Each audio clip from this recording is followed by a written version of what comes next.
Hello बच्चों, let's see this question. This question says state the principle of working of a galvanometer. और इसका दे रखा a galvanometer of resistance G is converted into a voltmeter to measure up to V volt by connecting a resistance R1 in series with the coil. If a resistance R2 is connected in series with it, then it can measure up to V by 2 volts. Find the resistance in terms of R1 and R2 required to be connected to convert it into a voltmeter that can read up to 2 volt. Also find the resistance G of the galvanometer in terms of R1 and R2. तो देखिए यहाँ पर आपके basically तो आपको तो working principle बताना galvanometer का, और गैल्वेनोमीटर को किस में कन्वर्ट करना है, वोल्ट मीटर में। तो की कॉन्सेप्ट लिखते हैं अपन पहले तो यहाँ पर। तो की कॉन्सेप्ट क्या है, conversion of galvanometer into volt meter. Conversion of galvanometer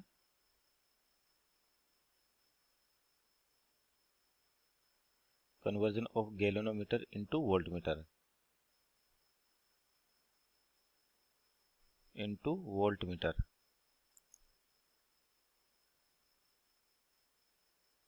तो पहले तो प्रिंसिपल की बात करते हैं। आपका तो जो गैल्वेनोमीटर आपके पास किस प्रिंसिपल पे काम करता है। तो देखिए गैल्वेनोमीटर का जो वर्किंग प्रिंसिपल है, basically torque on current carrying loop होता है। इसका मतलब क्या है कि लिखें यहाँ पर पहले torque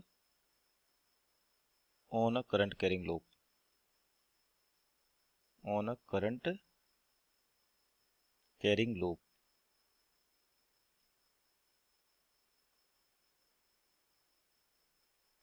placed in a magnetic field, placed in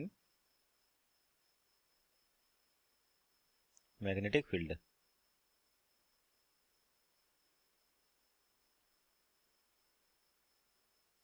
तो देखिए आपके पास किस तरीके से, जैसे मान लीजिए कोई भी करंट कैरिंग लूप आपके पास क्या होता है, किसी मैग्नेटिक फील्ड में रखा होता है। सपोज करिए जैसे लूप है आपके पास और इसमें कोई करंट आई फ्लो कर रहा है इस तरीके से। तो इस पर और मैग्नेटिक फील्ड लगा रखी है अपन ने, तो इस पर जो आपके पास क्या होता है, टॉर्क जनरेट होता है। तो जैसे लूप को क्या करते हैं अपन, मैग्नेटिक फील्ड में होते हैं, टॉर्क जनरेट होता है जिसकी वैल्यू होती है आपके पास एम बी साइन थीटा। जहाँ पे एम क्या होता है, magnetic moment, B magnetic field हो गया, और थीटा होता है आपके पास angle between magnetic moment and magnetic field. तो ये बेसिकली आपका वर्किंग प्रिंसिपल। अब देखिए गैल्वेनोमीटर को अपने को बदलना वोल्ट मीटर में। तो पहली कंडीशन के अकॉर्डिंग देखते हैं कि आपके पास जो गैल्वेनोमीटर का बेसिक काम क्या होता है। यहाँ पे देखें तो ये small amount of current measure करता है। आपके पास क्या करता है, small amount of current, small amount of current.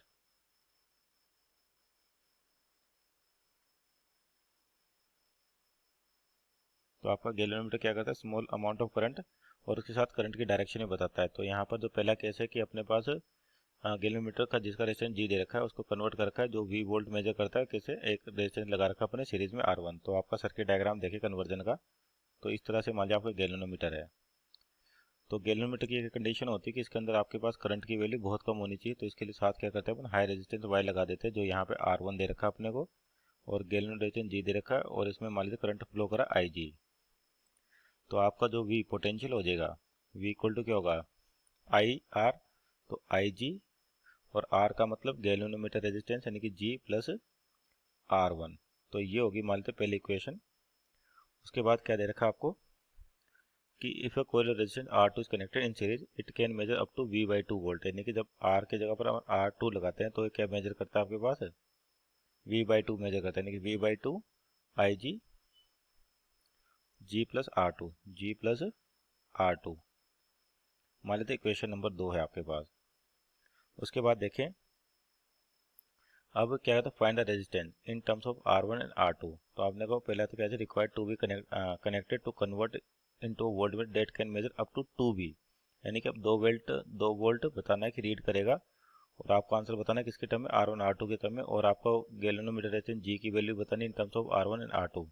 तो देखिए यहाँ पर अगर मान लीजिए इन दोनों को अपन डिवाइड कर दे, इक्वेशन 1 को इक्वेशन 2 से डिवाइड कर दे अपन, तो आपके पास क्या बचेगा, 1 upon 1 by 2 IG cancel out हो जाएगा, G plus R1 upon G plus R2। तो यहाँ पर इसको क्रॉस मल्टीप्लाई करें तो 2 ऊपर आ जाएगा आपके पास, तो हो जाएगा 2G plus 2R2 equal to G plus R1।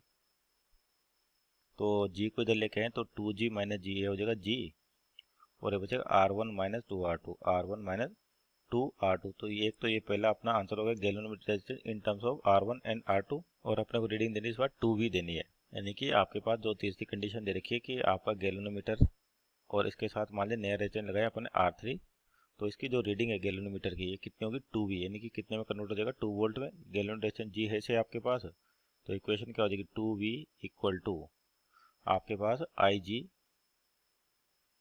G plus R3।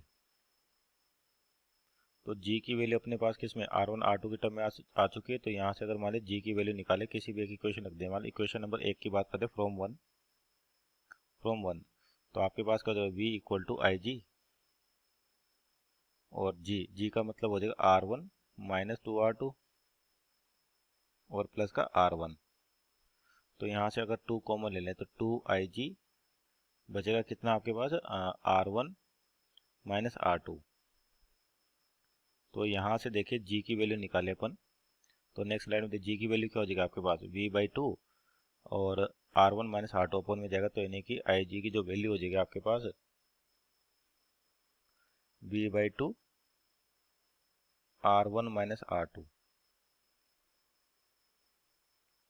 तो इसको किस में रखे इक्वेशन नंबर 3 में रखे अपन, किस में रखे इक्वेशन नंबर 3 में। तो आपके पास क्या हो जाएगा जो 2V इक्वल टू आपके पास क्या था 2V इक्वल टू IG की वैल्यू है क्या V/2 1/R1 माइनस R2 और साथ में क्या G प्लस R3। तो G की वैल्यू कितनी आई थी अपने पास, तो G की वैल्यू पुट करें यहाँ पर R1 minus 2R2 plus R3। ये क्या क्या अपन ने इस इक्वेशन में, यानी कि जो आपके पास इक्वेशन नंबर 3 है IG की वैल्यू और G की वैल्यू रख दी। तो क्या हो जाएगा सोल्व करने पर ही आपके पास V से V कैंसिल आउट हो गया, तो ये 4 टाइम्स हो गया अपॉन R1 माइनस R2। तो ये इधर गया तो इधर बचेगा कितना R1 minus 2R2 plus R3 और इसको भी इधर लेके जाए तो R1 माइनस R2 इंटू 4।